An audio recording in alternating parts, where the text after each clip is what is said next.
مفسر قرآن علامہ قاری محمد طیب نقشبندی کے بیانات سننے کے لیے ہمارا یوٹیوب چینل علامہ طیب نقشبندی ضرور سبسکرائب کریں اور بر وقت ویڈیو اپڈیٹ کے لیے بیل آئیکن پریس کریں۔ سیر زمینی کہا جاتا ہے اور یہی یہاں بیان فرمایا گیا ہے، اور پھر مسجد اقصیٰ سے لے کر 7ویں آسمان تک وہ سیر آسمانی ہے، اور پھر وہاں سے لے کر آگے جو منازل ہیں ان کو کوئی نہیں جانتا ہے، ان کے صرف اشارے ملتے ہیں، وہ سیر لامکانی ہے۔ ایک سیر زمینی ہے، ایک سیر آسمانی ہے، اور ایک سیر لامکانی ہے۔ جو سیر زمینی ہے اس پر ایمان رکھنا فرض ہے، جو اس کا انکار کرے وہ کافر ہے، وہ دائرہ اسلام سے خارج ہے، اس لیے کہ وہ قرآن پاک کی نص قطعی کے اندر آ گیا ہے، اس سے انکار نہیں کیا جا سکتا۔ اور جو سیر آسمانی ہے وہ چونکہ صحیح حدیثوں میں آیا ہے، ایتھنٹک اور مضبوط حدیثوں میں آیا ہے، بخاری مسلم وغیرہ سب کتابوں میں مذکور ہے، اور کثیر صحابہ کرام سے مروی ہے، اس لیے اس پر ایمان رکھنا واجب ہے۔ اس کا انکار کرنے والا گمراہ ہے مگر کافر نہیں ہے، اور جو اس سے اوپر ہے اس کا انکار کرنے سے کوئی بندہ گمراہ نہیں ہوتا۔ کہ میں نہیں مانتا تو یہی کہیں گے کہ اس کے دل میں وہ محبت نہیں ہے، وہ عشق نہیں ہے، وہ پیار نہیں ہے، اس لیے اس کا انکار بہرحال نہیں کرنا چاہیے، لیکن اگر کوئی کرتا ہے تو اس پر فتویٰ کوئی نہیں ہے۔ تو یہ 3 مدارج ہیں، 3 مراحل ہیں معراج شریف کے۔ قرآن میں اللہ تعالیٰ نے یہ زمین والی سیر بیان فرمائی ہے، مسجد حرام سے لے کر مسجد اقصیٰ تک۔ تو اس کو اللہ تعالیٰ نے یہ بیان فرمایا جو میں نے ابھی آیہ مبارکہ پڑھی ہے، کہ اللہ فرماتا ہے سبحان الذی اسریٰ بعبدہ، پاک ہے وہ اللہ، وہ رب جس نے اپنے بندے کو، خاص بندے کو سیر کرائی، لیلاً رات کے تھوڑے سے حصے میں، یعنی یہ دن کو نہیں ہوئی، یہ رات کو ہوئی ہے، اور رات کے بھی تھوڑے سے حصے میں ہوئی ہے، من المسجد الحرام الی المسجد الاقصیٰ، مسجد حرام سے لے کر مسجد اقصیٰ تک، الذی بارکنا حولہ، وہ مسجد اقصیٰ کے جس کے آس پاس ہم نے برکتیں رکھی ہوئی ہیں۔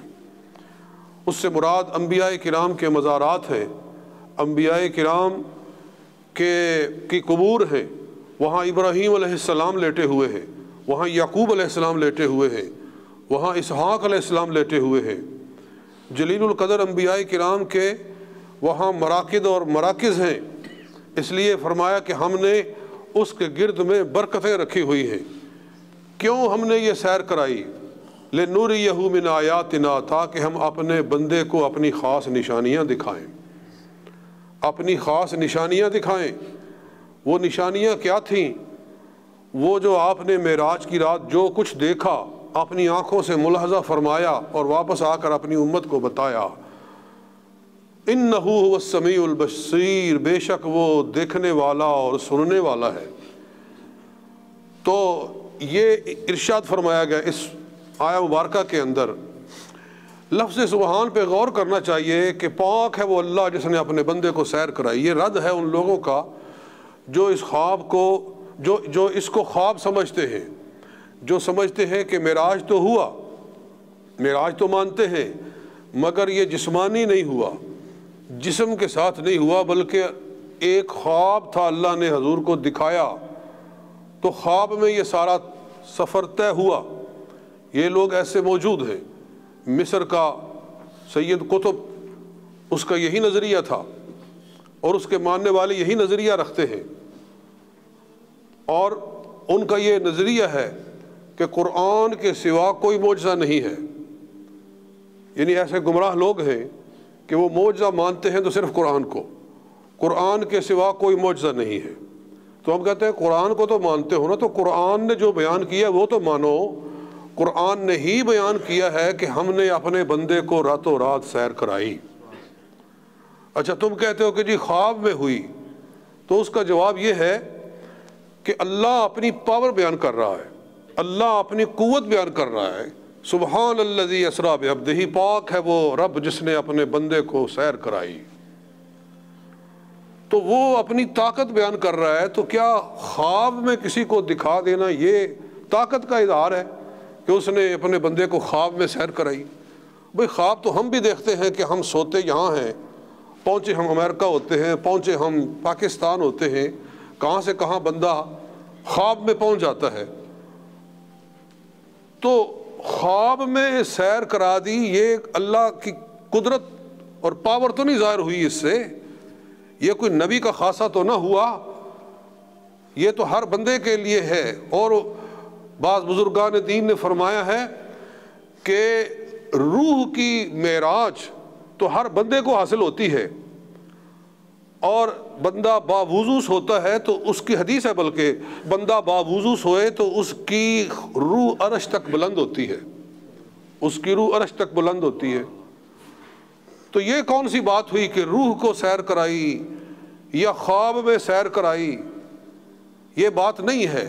اور پھر دوسری بات، ایک تو یہ لفظ سبحان ہی بتا رہا ہے کہ یہ جسمانی معراج تھا، اور دوسری بات یہ ہے کہ جب حضور علیہ الصلوۃ والسلام نے اس کو بیان کیا تشریف لا کر واپس کہ آج میں مسجد اقصیٰ میں ہو کر آیا ہوں، یہ جو مسجد حرام سے مسجد اقصیٰ تک کی سیر ہے نا، یہ کافروں کے سامنے بیان کی گئی، یہ منکروں کے سامنے بیان کی گئی، اس لیے کہ انہوں نے مسجد اقصیٰ دیکھی ہوئی تھی، وہ جاتے رہتے تھے، سیریا کا سفر کرتے رہتے تھے۔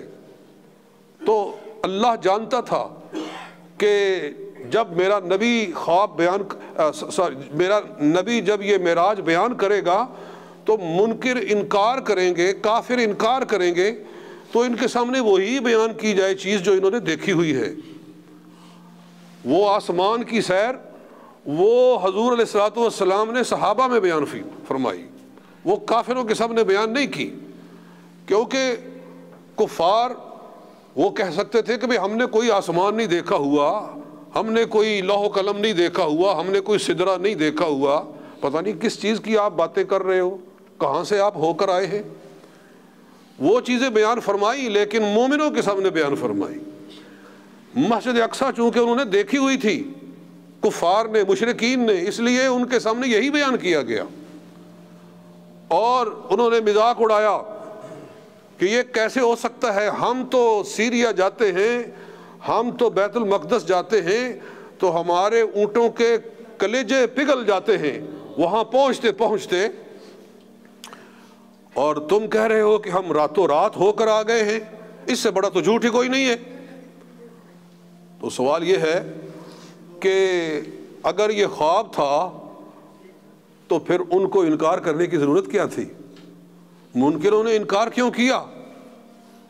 اگر حضور نے اپنا خواب بیان کیا تھا تو کسی کو کیا اعتراض ہے؟ بھئی خواب میں آپ وہاں سے ہو کر آئیں، جہاں سے مرضی آپ بیان کر دیں۔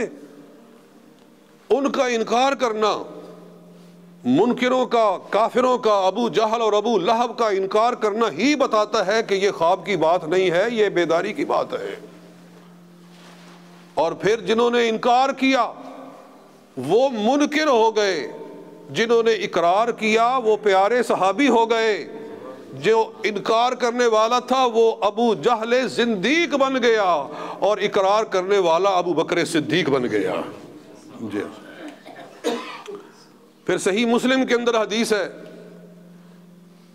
حضور علیہ الصلوۃ والسلام کے فضائل کے اندر، باب فضائل النبی صلی اللہ علیہ وسلم کے اندر حدیث ہے صحیح مسلم کے اندر، کہ جب آپ نے بیان فرمایا اور انہوں نے انکار کیا، کہنے لگے کہ اچھا آپ راتوں رات مسجد اقصیٰ ہو کر آئے ہیں، مسجد اقصیٰ ہم نے دیکھی ہوئی ہے، تو ہمیں بتاؤ کہ مسجد اقصیٰ کے دروازے کتنے ہیں، بتاؤ مسجد اقصیٰ کی کھڑکیاں کتنی ہیں، راہداریاں کتنی ہیں، وہ مسجد کیسی ہے۔ جب یہ انہوں نے اعتراض کیا، سوال کیا، تو ظاہر ہے کہ ایک مہمان ہوتا ہے، وہ کسی جگہ پر جاتا ہے تو وہ تو سیدھا جا کر بیٹھ جاتا ہے، محفل کے اندر بیٹھ جاتا ہے، مجلس کے اندر بیٹھ جاتا ہے، وہ دھیان نہیں دیتا ہے کہ دروازے کتنے ہیں، کھڑکیاں کتنی ہیں۔ حضور علیہ الصلوۃ والسلام نے یہ چیزیں نہیں دیکھی، ان کا ویسے سوال ہی بیکار تھا کہ بھئی میں وہاں کھڑکیاں دیکھنے کے لیے نہیں گیا، میں تو وہاں انبیاء کی امامت کے لیے گیا، میں تو رسولوں کی سیادت کے لیے گیا، میں کھڑکیاں تو نہیں گننے کے لیے گیا تھا، آپ یہ کہہ سکتے تھے، لیکن وہ تو تھے معترض، وہ تو تھے منکر، وہ تو تھے کافر، انہوں نے تو سوال کرنا ہی کرنا تھا۔ تو آقا فرماتے ہیں کہ میرے لیے یہ بڑا ہی مشکل مرحلہ تھا کہ یہ ٹھٹھا کریں گے، یہ مذاق کریں گے، اس کو پتہ ہی نہیں ہے۔ مسجد اقصیٰ کا کہتا ہے کہ میں راتوں رات ہو کر آیا ہوں، تو نبی ہونے کا دعویٰ کرتا ہے اور اس کو پتہ ہی نہیں ہے مسجد اقصیٰ ہے کیسی۔ تو آقا صلی اللہ علیہ وسلم فرماتے ہیں یہ میرے لیے بڑا ہی مشکل اور کٹھن مرحلہ تھا۔ وہ اعتراض کر رہے تھے کہ کھڑکیاں بتاؤ، دروازے بتاؤ، اور اب میں نے تو ادھر توجہ نہیں کی ہے۔ صحیح مسلم کی حدیث ہے، اللہ تعالیٰ نے مسجد اقصیٰ کو اٹھایا اور ابو قبیس، جبل ابو قبیس کے اوپر لا کر میرے سامنے رکھ دیا، اور میں دیکھ رہا تھا جو وہ پوچھ رہے تھے، میں دیکھ دیکھ کر سب کچھ بتاتا جا رہا تھا۔ اللہ نے مسجد اقصیٰ کو اپنی جسمانی شکل میں یا اس کا کوئی نقشہ لا کر حضور علیہ السلام کے سامنے رکھ دیا، اور آپ اپنی آنکھوں سے دیکھ رہے تھے، اس کے دروازے بھی دیکھ رہے تھے، اس کی راہداریاں بھی دیکھ رہے تھے، اس کی کھڑکیاں بھی دیکھ کر بتا رہے تھے۔ تو یہ باتیں بتا رہی ہے کہ یہ سب کچھ خواب میں نہیں ہوا، یہ سارا کچھ بیداری میں اللہ نے اپنے حبیب کو عطا فرمایا۔ بہرحال دوستو، فرمایا سبحان الذی اسری بعبدہ، پاک ہے وہ رب جس نے اپنے خاص بندے کو یہ سیر کرائی۔ اللہ تعالیٰ چاہتا تو یہاں فرماتا سبحان الذی اسری بنبیہ، پاک ہے جس نے اپنے نبی کو سیر کرائی۔ اور اتنا بڑا مقام ہے، اتنی بڑی بلندی ہے کہ اور کسی نبی کو عطا نہیں فرمائی گئی۔ یہ بلندی، یہ معراج تو سرکار کو عطا فرمایا گیا۔ جب مقام فضیلت ہے، مقام عظمت ہے، تو پھر حضور کے القاب کے ساتھ بات کی جاتی ہے۔ سوال ہے ذہن میں کہ ایسا کیوں نہیں کہا گیا کہ سبحان الذی اسری برسولہ، اللہ نے اپنے رسول کو سیر کرائی۔ سبحان الذی اسری بنبیہ، اللہ نے اپنے نبی کو سیر کرائی۔ سبحان الذی اسری بحبیبہ، اللہ نے اپنے حبیب کو سیر کرائی، محبوب کو سیر کرائی۔ ایسا نہیں کہا گیا۔ یہ کیوں کہا گیا سبحان الذی اسری بعبدہ، اللہ نے اپنے بندے کو سیر کرائی؟ یہ بندے کی بات کیوں کی گئی ہے؟ عبد کہہ کر اس مقام پہ سرکار کو کیوں یاد فرمایا گیا ہے؟ علماء فرماتے ہیں بتانا یہ مقصود تھا کہ رسول اللہ صلی اللہ علیہ وسلم نے جتنی بلندی پائی ہے اپنی عبدیت کی وجہ سے پائی ہے، اپنی بندگی کی وجہ سے پائی ہے۔ جتنی انہوں نے بندگی کی، اللہ نے اتنی فضیلت عطا فرمائی، اتنی عظمت عطا فرمائی۔ یہ اشارہ ہے کہ بندہ جتنی خدا کے سامنے عاجزی کرتا ہے، جتنا خدا کے سامنے جھکتا ہے، خدا اتنا اس کو بلندی عطا فرماتا ہے۔ من خفض رفعہ اللہ، حدیث ہے کہ جس نے عاجزی کی، اللہ نے اس کو سرفرازی عطا فرمائی۔ جو تکبر کرتا ہے وہ نکال دیا جاتا ہے۔ جب حکم ہوا فرشتوں کو سجدہ کرو، جس نے انکار کیا وہ راندہ درگاہ بنا دیا گیا، اور فرشتوں میں سے سب سے پہلے جس نے آدم علیہ السلام کے سامنے سجدہ کیا وہ حضرت جبریل امین تھے۔ سب سے پہلے سجدہ کرنے والے جبریل تھے، اور انکار کرنے والا ابلیس تھا۔ انکار کرنے والا تکبر کر ابا واستکبر، اس نے تکبر کیا، اس نے انکار کیا، کافروں میں سے ہو گیا۔ اور جس نے سب سے پہلے سجدہ کیا، اللہ نے اسے فرشتوں کا امام بنا دیا، اور سارے رسولوں پر وحی لانے کا ان کو منصب عطا کر دیا، اور ان کے پیشانی کے اوپر پورا قرآن پاک تحریر فرما دیا۔ یہ ان کی فضیلت ہے۔ تو چونکہ یہ مقام بیان کیا جا رہا ہے آپ کی بلندی کا، تو بتایا جا رہا ہے یہ ساری بلندی یہ حضور کو ان کی عبدیت کی وجہ سے حاصل ہوئی ہے۔ وہ سب سے زیادہ عبادت کرنے والے۔ اب یہ ٹائم نہیں ہے کہ آپ نے کتنی عبادت کی ہے، وہ ایک بڑی لمبی بات ہے۔ روایات موجود ہیں، امام یوسف نبہانی نے لکھی ہیں کہ پوچھا رسول پاک صلی اللہ علیہ وسلم نے کہ اے جبریل تیری کتنی عمر ہے؟ تو کہا کہ ایک ستارہ عرش پر طلوع ہوتا تھا 70,000 سال کے بعد، میں نے اس کو 72,000 مرتبہ دیکھا ہے۔ فرمایا وَعِزَّتِ رَبِّي أَنَا ذَلِكَ الْكَوْكَبْ، مجھے میرے رب کی عزت کی قسم وہ ستارہ میں محمد کے نور کا ستارہ تھا، وہ میرے نور کا ستارہ تھا جی۔ تو علماء فرماتے ہیں کہ آپ کا نور 70,000 سال کے بعد سجدہ کرتا تھا، اور سجدے سے 70,000 سال کے بعد سر اٹھاتا تھا تو وہ نور چمکتا تھا، اور جبریل امین کو اس کی زیارت ہوتی تھی جی۔ تو جتنی عبادت کی، اتنی کون ہے عبادت کرنے والا؟ جب عبادت اتنی کی ہے تو پھر اللہ نے بلندی بھی اسی حساب سے عطا فرمائی ہے۔ بہرحال اللہ تعالیٰ ان چند الفاظ کو منظور و مقبول فرمائے۔ وما علینا الا البلاغ المبین۔